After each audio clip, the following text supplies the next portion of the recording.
A bill that is hoping to revitalize America's agriculture industry could come to a vote tomorrow in the U.S. House. Finally, I think we could say, because Congressional Farm Committee leaders have finally agreed on a multi-year deal.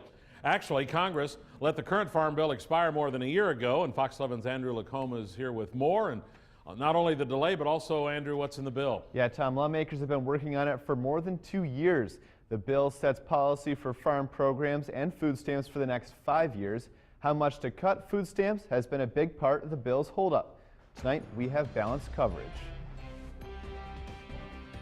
The latest version of the $95 billion a year farm bill follows at least 6 months of intense negotiation. I think it's important that we get a piece of legislation in place that provides a good framework for the important business of agriculture in our state and across the country. Both of Northeast Wisconsin's congressmen, Tom Petri and Ribble, plan to support the legislation, which primarily pays for the food stamp program.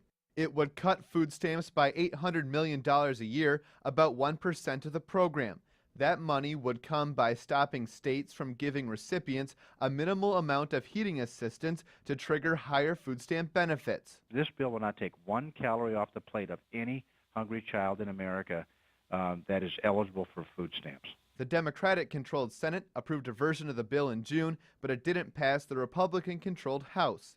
That bill would have cut $400 million a year from food stamps.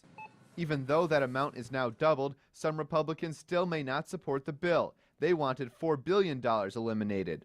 Many Democrats are expected to vote against the bill, saying the food stamp cuts are too great.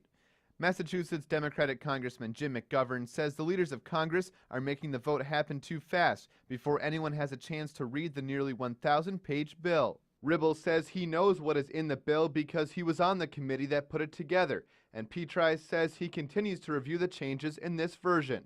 Almost 80% of the money in the farm bill goes to food stamps. Around 15% is designated for farm subsidies and crop insurance subsidies. The rest would go to other programs.